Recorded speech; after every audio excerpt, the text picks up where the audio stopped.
There's a specific kind of disorientation that happens when someone tries to tell you who you are and gets it almost right, but not quite. Not wrong enough to correct them, not right enough to feel seen. If you were born between 1977 and 1983, you've lived inside that feeling your entire life. Someone calls you a millennial and something in your chest rejects it immediately. Someone calls you Gen X and that doesn't fit either. You nod, you move on, and somewhere underneath, a quiet voice says, "There's no word for what I actually am." Until now, researchers and sociologists have identified what they call a micro-generation. A window so specific and so distinct that it required its own name entirely. They called it Xennial. Dan Woodman, a professor of sociology at the University of Melbourne, helped bring the term into mainstream conversation when he described this group as people who experience something genuinely rare: an analog childhood and a digital adulthood. Not one or the other, both. And the timing of that transition matters more than most people realise. Here's what actually happened inside your brain during those years. Neuroscientists have established that the prefrontal cortex, the region responsible for adaptability, decision-making, and learning complex new systems, continues actively developing until around age 25. This isn't abstract theory. Multiple peer-reviewed studies confirm that this region is still being shaped well into early adulthood, still plastic, still absorbing, still rewiring itself based on what the environment demands. Which means that when the digital world arrived, you weren't a fully formed adult watching it from a distance. You were right in the middle of your most formative window, young enough to absorb it completely, old enough to remember what came before it. That combination is rarer than people think. Older Gen Xers had already closed much of that developmental window by the time the internet became real.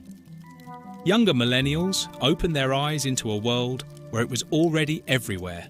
But you were standing exactly at the threshold, and your brain was still open enough to walk through it without losing what was already inside. What was already inside matters. You grew up in a world that required a different kind of patience, not the performed patience of someone waiting for something better, the genuine patience of someone who understood, at a cellular level, that some things simply take time. You made plans and kept them without a backup option. You showed up to a place at a specific time with no way to confirm the other person was coming. And that required a quality that most of the digital world quietly eroded. Trust. Not blind trust. The particular trust that comes from having no other choice. And you carried that quality into adulthood, even as the world around you stopped requiring it. That's the part nobody talks about. Xennials didn't just witness two technological eras. They were shaped by both of them at the neurological level, with one era forming their foundational relationship to time, presence, and human reliability, and the other expanding their capacity for adaptation and connection in ways the generation before them genuinely struggled with. The result is something that doesn't have a clean name yet, a kind of bilingualism. Not just with technology, but with entire ways of being in the world. You can sit in a room with someone and give them your full attention in a way that people raised entirely on screens often cannot. And you can navigate digital environments without the anxiety that sometimes paralyzes people who came of age before them.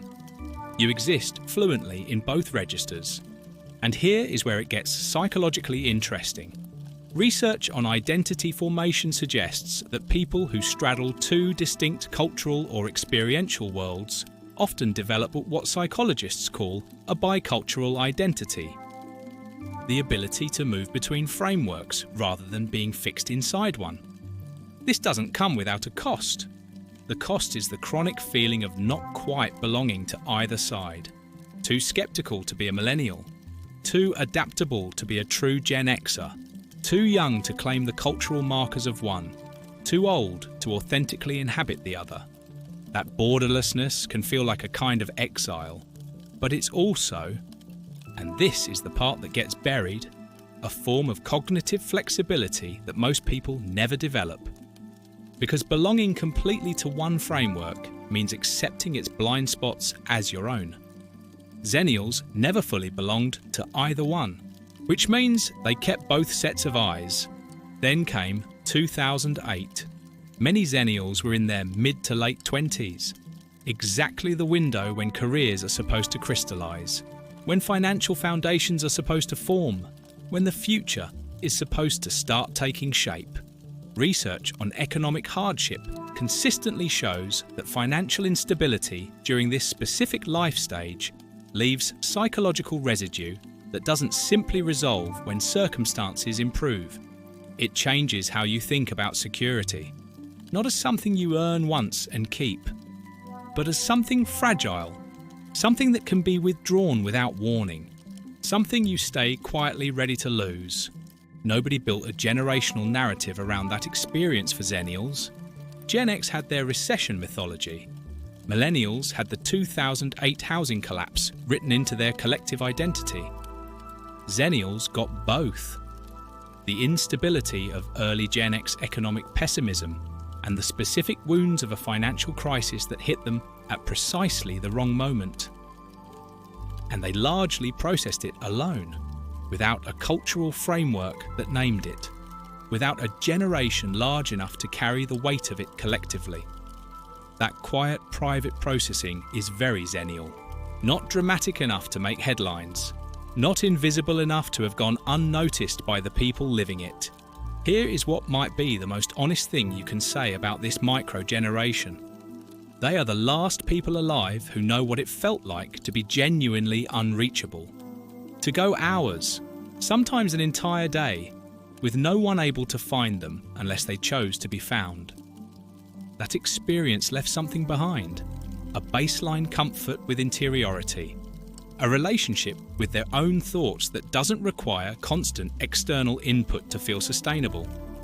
The younger generations didn't lose this. They never had it to begin with, and the older generations remember it, but from a distance that makes it feel more like history than something still living in them. Xennials carry it as a felt sense. This is not nostalgia, but a form of psychological resilience that culture has yet to grasp. It's an innate capacity, still held within their nervous systems, even as the world around them has largely forgotten it. Your identity is defined not by your birth decade or the generational label assigned to you. It's forged in the years of global change, in how you evolved alongside it without losing the essence of who you were before. This is a generation that doesn't fit the existing categories. Not Gen X, not millennial. It's something that had to define itself. There's something that Xennials carry that almost nobody talks about. The memory of silence. Not silence as absence. Silence as something you chose. Something your nervous system knew how to inhabit without panic. You remember what it felt like before the world decided that being unreachable was a problem to solve.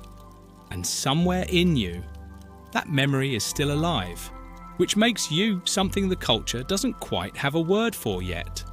Someone who lived through the last quiet moment in history and remembered what it felt like. I want to hear yours. What's one thing from that analog childhood that you still carry with you? Leave it in the comments below.